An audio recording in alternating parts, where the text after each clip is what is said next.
안녕하세요. 네, 오늘 성경 필사 출애굽기 29장부터 35장까지의 내용을 여러분과 함께 나누겠습니다.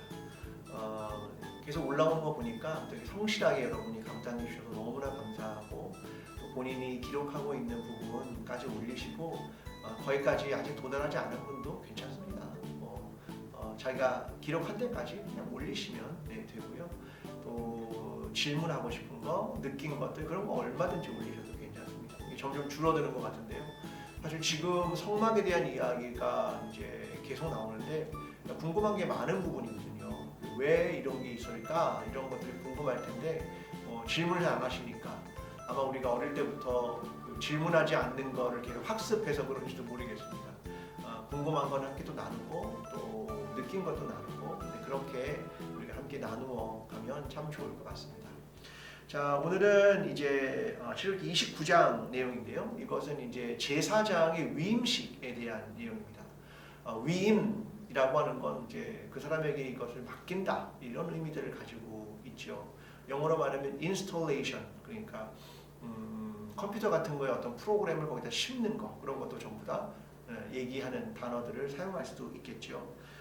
그런데 여기의 핵심은 이제 제사장을 위임하는 부분인데, 1절에 보면 그들을 거룩하게 하라, 이런 이야기가 등장합니다. 그러니까 그 사람들을 거룩하게 하는 것, 그것이 되게 중요한 거죠. 사람을 거룩하게 한다, 이런 의미를 가지고 있습니다. 세 가지 중요한 게 등장하는데, 첫 번째는 목욕하는 것이고요, 두 번째는 옷을 입는 거고요, 세 번째는 관유를 붓는 것. 그것이 세 가지가 중요한데, 이것이 7일 동안 계속 진행되면서 계속 속죄 제물을 드리게 됩니다. 그러니까 인간의 거룩함은 인간의 죄를 결국 씻어내는 부분이 되게 중요한 것이다 라고 하는 것을 의미하는 거죠. 그리고 제사를 드릴 때마다 그들의 숫양의 가슴과 널쩍다리는 제사장의 목 들어줍니다. 그러니까 가장 중요한 부분이라고 하는 것을 제사장에게 준다라고 하는 건 이 제사장이 갖는 중요성, 그런 것들을 강조하고 있는 부분입니다. 이후에도 가면 제사장이 만약에 잘못을 했다, 그러면 속죄 제물을 드리잖아요.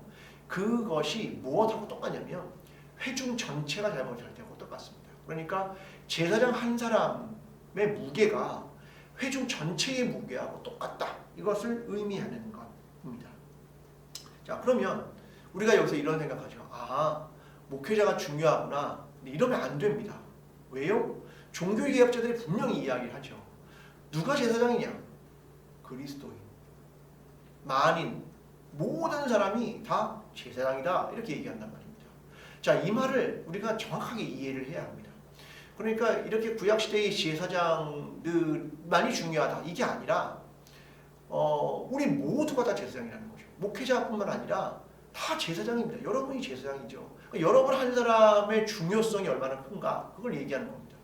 우리가 어떤 거룩함을 가져야 하는가, 그게 중요하다는 거죠. 우리가 잘못하면 그 무게가 회중 전체의 무게와 같다, 이것이 특정한 사람들, 당신, 이게 아니라 나입니다. 나. 이걸 인식하는 것이 되게 중요하다라는 것을 우리가 이해해야만 합니다. 그래서 우리도 정결함, 우리도 씻어냄, 우리가 거룩한 옷을 입는 거, 이런 관유가 부어지는 거, 속죄하는 거, 이런 것들이 얼마나 중요한 건가, 이것을 아는 것이 중요하다라고 하는 거죠.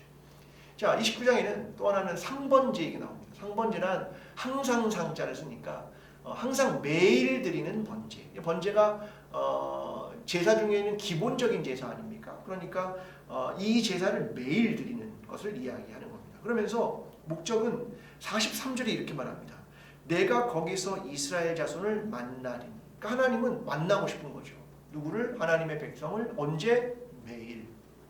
이것이 상번제를 드리는 겁니다. 그러니까 만나도 매일 내리죠. 이게 뭐냐면 하나님의 은혜, 하나님을 만나는 걸 매일 경험하는 삶, 이게 얼마나 중요한가라고 하는 걸 말하는 겁니다. 성경을 필사하면서, 혹시 새벽 예배 설교를 들으면서, 아니면 성경을 묵상하면서 매일 하나님의 말씀을 새기지 않으면 인간은 결국 안 되는 것 같습니다. 자꾸 잊혀지고요, 자꾸 사라지게 되는 것 같습니다. 내가 오늘 붙들고 있는 그 말씀을 붙드는 게 얼마나 소중한가라고 하는 의미가 이 안에 있다라고 생각합니다. 자, 그 다음에 이제 출애굽기 30장 얘기인데요. 여기 보면 성막에 있는 여러 가지 것들에 대한 설명입니다. 분향단, 또 속전, 물두멍, 거룩한 기름, 거룩한 향 이런 이야기를 30장에 들려주는데요. 이제 분향단은 원래 그 정사각형이고 약간 높이가 약간 있는 향을 피우는 곳이 이제 분향단이죠. 이것도 역시 그 시띠나무 같은 걸로 나무로 만들고 금으로 쌓았고 그 외곽에는 이제 금태를 두른 그런 내용이 있습니다. 여기는 향을 태우는데 언제 태우냐? 아침과 저녁에. 이 향이란 기도를 보통 의미한다라고 이야기하고요. 어떤 사람은 뭐 중보 기도를 이야기한다 이렇게 이야기하기도 하죠. 근데 히브리서에 되게 재미있는 내용이 등장하는데 이것은 분향단의 위치입니다. 원래 분향단은 성막의 성소, 그러니까 홀리 플레이스라고 하는 떡상과 등대가 있는 쪽에 위치합니다. 근데 히브리서는 그 위치를 어디로 바꾸냐면 지성소 안에 있다 이렇게 이야기합니다. 이건 그 중보의 기도가 얼마나 소중한 것인가 이것을 의미하는 것이고 아마도 학자들은 이렇게 이해하는데 그 향이 결국은 휘장을 타고 지성소 안으로 들어갔기 때문이다라고 이해하는 사람들도 있습니다. 자, 이것이 이제 분향단이라고 하는 거고요. 그 다음 나오는 건 속전인데 속전은 뭐 생명의 속전이라고도 얘기하고 결국은 생명갑 이것을 의미하는 겁니다. 근데 이것은 사람마다 차별이 없습니다. 모두 성소의 세겔로 반세겔, 그러니까 은으로 된 것을 하나님께 내는데 뭐 부자라고 해서 많이 내는 것도 아니고 가난한 자가 적게 내는 것도 아니고 모두가 똑같이 낸다. 왜? 생명의 값은 똑같다. 이걸 의미하는 겁니다. 이제 이후에 이것이 성전을 뭐 보수하거나 성전이 관리 운영되는 데 필요한 것으로 사용되기도 했고요. 뭐 예수님도 베드로에게 물고기 잡아서 거기에 있는 것으로 성전세를 냈다는 그런 기록도 등장하게 됩니다. 중요한 건 생명의 가치는 동등하다. 그것을 의미한다는 말이고요. 그 다음에 물두멍이 등장하는데 물두멍은 제사를 드리러 온 사람들이 사용하는 기구가 아니라 제사장들이 쓰는 기구죠. 원래는. 그러니까 제물을 잡다가 더러워진 손과 발을 씻기 위해서 이 물두멍이 존재하는데요. 이 물두멍은 노수로 됐습니다. 뭐 나무로 짜지 않고 다 노수로 그냥 되어 있는 거죠. 근데 솔로몬 때는 그걸 뭐라고 그러냐면 바다라고 불렀습니다. 엄청나게 크다라고 하는 의미입니다. 근데 성전에 있는 성막에 있는 여러 가지 기구 중에 유일하게 사이즈가 없는 게 있습니다. 그게 뭐냐면 바로 물두멍입니다. 하나님이 크기를 뭐 1규빗, 1규빗 이런 얘기가 전혀 등장하지 않습니다. 그러니까 원하는 대로 크게 만들 수 있는 거죠. 근데 결국 이것은 뭐냐면 시침이라는 거거든요. 예를 들면 저와 여러분이 죄를 지었습니다. 하나님이 용서하십니다. 얼마나 몇 번이나 뭐 베드로 얘기처럼 몇 번씩 우리가 용서를 해줘야 됩니까? 이런 얘기를 하지만 결국은 이런 거죠. 용서가요 끝이 없습니다. 이게 하나님의 놀라운 긍휼이라고 하는 것이라는 것을 기억하는 게 중요하겠습니다. 그 다음에 이제 향유를 이야기하는데 제조 과정 설명을 하고요. 29절에 보면 이것은 구별한다 이럴 때 사용한다는 겁니다. 그래서 제사장, 왕, 뭐 예언자 이런 사람들이 기름 부음을 받은 내용들, 또 그리스도도 기름 부음 받은 자 이런 것들이 다 거룩하게 구별하는 그런 내용들을 담고 있는 겁니다. 그러면서 뭐를 말하냐면 접촉하는 자들은 거룩하게 된다. 거룩한 것과 접촉하는 자들은 거룩해진다. 근데 유대인들은 뭘 자꾸 생각하냐면 부정한 것과 접촉하는 것. 그러니까 뭐 시체, 뭐 죽은 것, 이런 거 부정한 것, 이런 걸 만지면 부정하게 된다고 자꾸 생각하지만 성경의 원리는 이 접촉인데 거룩한 것과 접촉하면 거룩해진다라고 하는 거죠. 예를 들면 이런 거죠.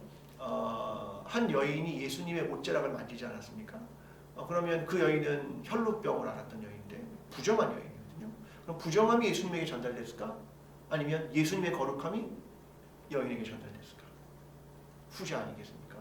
나음을 입은 거죠. 그러니까 거룩한 삶, 그들과 함께 만나는 삶, 이런 것들이 얼마나 소중한 것인가를 의미하는 것입니다. 자, 31장의 내용은 회막의 기구를 만들라라고 하는 내용인데요. 성막의 기구를 만드는 사람들 두 사람을 소개합니다. 부사넬과 오홀리압이라는 사람이죠. 그들의 특징은 이거죠. 하나님의 영을 충만하게 지혜의 마음을 갖는다. 그리고 함께 하심이라고 하는 겁니다. 하나님은 사람을 통해 일하십니다. 뭐 성막이 하늘에서 뚝 떨어진 게 아니죠. 결국 사람들을 통해서 하나님은 일하고 계셨습니다. 근데 어떤 사람들? 하나님의 영, 그 하나님의 영이 충만한 사람들, 그들에게 지혜가 부어지는 사람들, 그리고 실질적인 기술을 가지고 있는 사람들, 그 사람들을 통해서 하나님은 성막을 만들어 가십니다. 자, 예를 들면 하나님께서 이렇게 만들어라 라고 주신 게 있지만 사실은 기록되지 않은 게 얼마나 많이 있겠습니까? 예를 들면 살구꽃 모양으로 등대를 만들어라. 어떤 모양으로 만들 건데요? 살구꽃 모양을 직접 보여주신 게 아니라면 그때부터는 내 안에 있는 지혜와 창의성, 하나님의 뜻이 무엇인가에 대한 분별, 이런 것들로 만들어가는 것 아니겠습니까? 분향단의 테두리를 만들어라. 그러면 테두리를 어떤 모양으로 만들 건데요? 그냥 일자로 만들 겁니까? 모양을 낼 겁니까? 이런 건 규정이 없는 겁니다. 그러면 어떻게 만들까? 그들이 가지고 있는 예술성, 기술, 지혜, 이런 것들이 동원되는 것이죠. 번제단의 뿔을 만들어라. 뿔을 어떤 모양으로 만들까? 다 똑같은 상황이 벌어지는 겁니다. 그것이 이 부살렐과 오홀리압이라는 사람이 이제 하고 있는 대단히 중요한 일들입니다. 그 다음엔 안식일을 지켜라. 그 안식일은 나의 안식일이다. 이렇게 말씀하신 내용이 여기에 기록된다는 겁니다.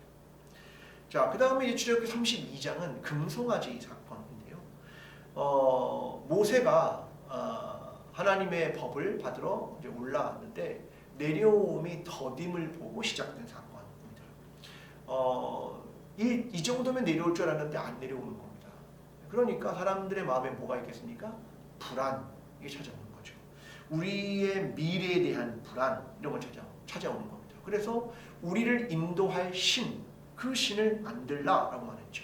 사람들은 자기가 있는 금구요를 뺐습니다. 그리고 그것으로 금송아지를 만들었습니다. 자, 이게 되게 중요한 얘기인데요. 인간이 만든 신, 그리고 애굽에서 우리를 인도해낸 신, 눈에 보이는 신, 그 신을 그들이 만들었다는 겁니다. 왜? 우리의 불안을 해결하기 위해서. 그죠? 그게 이게 만든 이유입니다. 근데 잘 생각해 봐야 됩니다.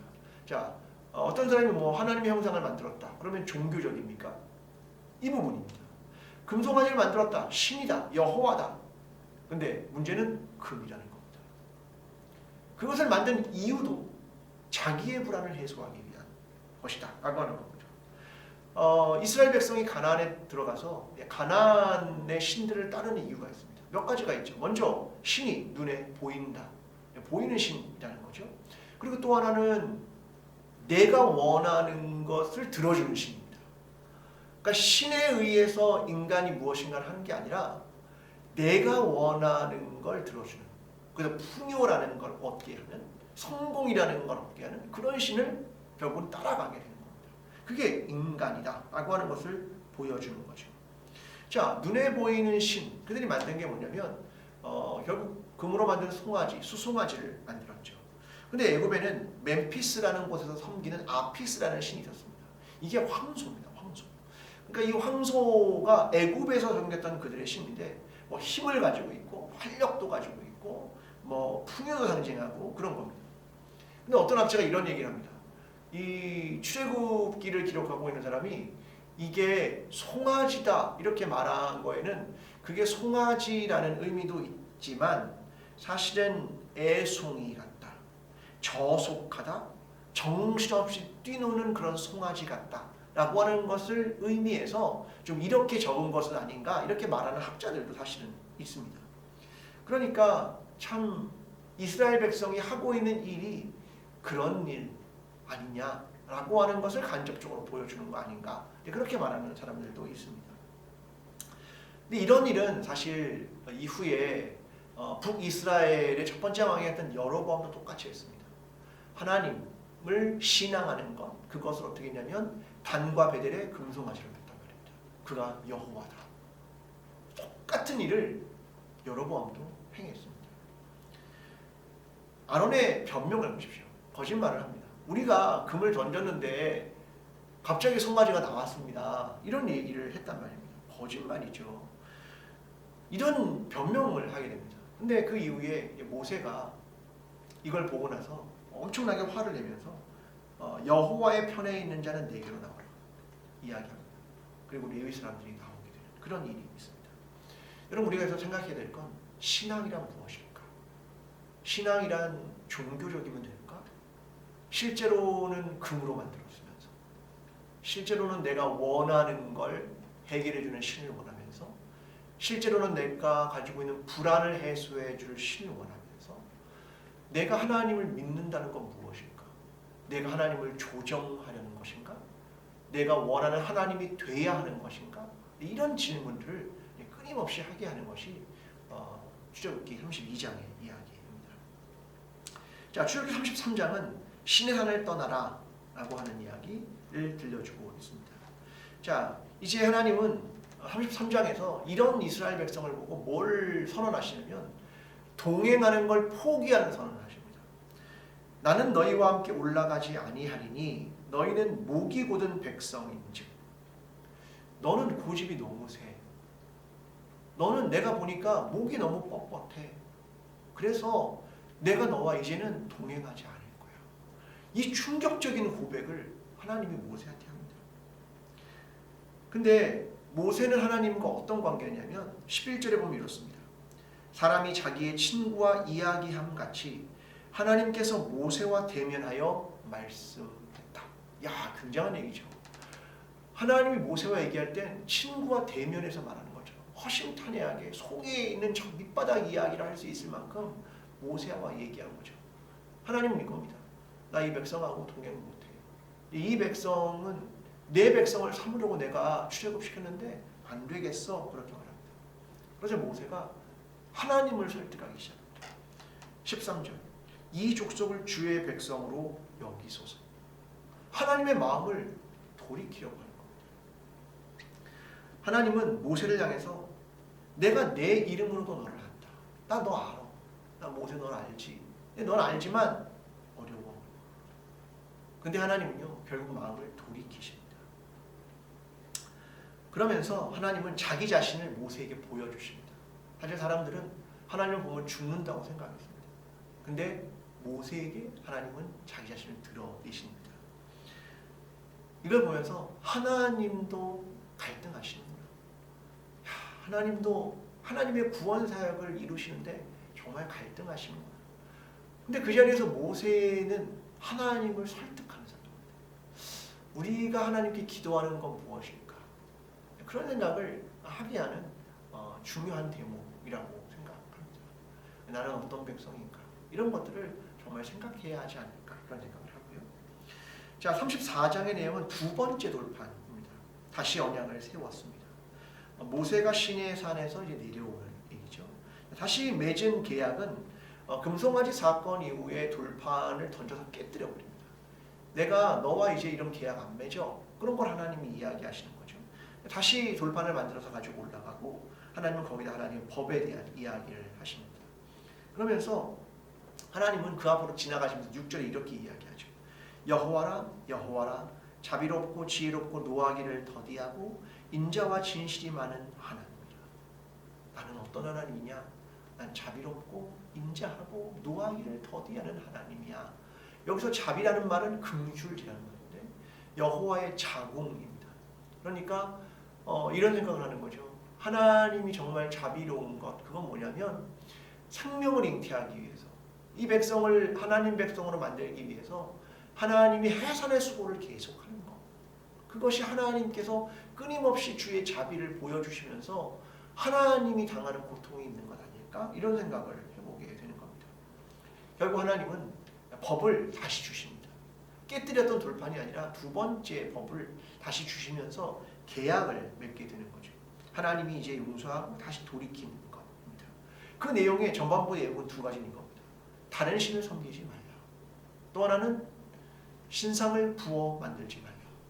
하나님 이걸 명확하게 짚으십니다. 너 다른 신 섬기면 안 돼.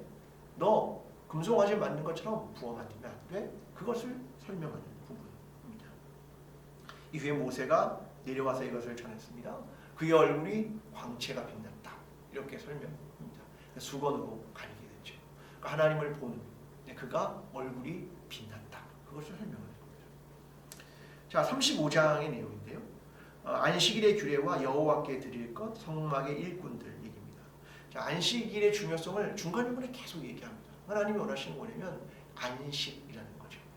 지금 성막을 건축하는 사람들도 노동하고 일했겠죠. 중요한 일이겠죠. 그러나 하나님은 그들 가운데도 쉬어라. 내가 정말 원하는 건 아니야 이거. 내가 정말 원하는 건 막 일을 통해서 막 움직이는 거 아니야. 그렇게 쉬어. 그것을 말씀하시는 것 같습니다. 그러면서 사람들이 이제 성막을 만드는 자재들을 가지고 오죠. 온 회중이 여호와께 드릴 것을 바치는데 동물성도 있고 식물성도 있고 관물성도 있습니다. 그런데 드릴 때의 그들의 마음이 되게 중요했습니다. 21절 마음에 감동된 모든 자와 자원하는 모든 자. 그러니까 그들이 마음에 감동한 겁니다. 나 하나님께 드리고 싶어. 난 스스로 그걸 결정하는 거죠. 그런 자들에 대해서 그들이 그 재료들을 가지고 왔다. 그뿐만 아니라 여인들에 대한 얘기도 하죠. 마음이 슬기로운 모든 여인, 마음의 감동을 받아 슬기로운 모든 여인. 그러니까 여성들도 남성 중심의 사회에서 여성들, 작은 사람들도 모두 다 하나님께 그걸 드렸어 라고 하는 것을 설명하는 것입니다. 그러면서 성막을 건축하는 사람들, 앞에 얘기한 부살렐과 오홀리압을 다시 설명하면서 하나님의 영이 충만하고 지혜와 총명과 지식이 있는 사람들, 그런 기술이 있는 사람들이 이 일을 시작했다. 그러니까 하나님의 일을 한다고 하는 건 하나님의 영이 충만한 것, 우리 안에 또 자원하는 마음, 우리 안에 하나님의 지혜의 충만함, 그리고 실질적인 능력, 이런 것들이 모두 다 중요하게 사용되는 것 같습니다. 자, 이제 다음 주면 이제 출애굽기를 또 마치게 될 거고요. 그럼 제가 또 다시 여러분에게 출애굽기는 땡땡땡이다. 이것도 이제 다음 주에 저희가 또 하게 될 겁니다. 여러분, 출애굽기가 계속 우리에게 도전하는 건 뭐냐면, 넌 정말 하나님의 백성인가를 물어보는 겁니다. 그리고 내가 너를 구원했어. 너에게 원하는 건 자유야. 그것을 우리에게 계속해서 가르치고 있습니다. 오늘 우리는 하나님의 백성인가? 나는 하나님의 백성으로서 자유와 해방을 가지고 있는가? 하나님의 법을 지키고 있는가? 이런 것들을 마음속에 생각하면서 이번 한 주간도 성경필사에 성공하기를 바랍니다. 감사합니다.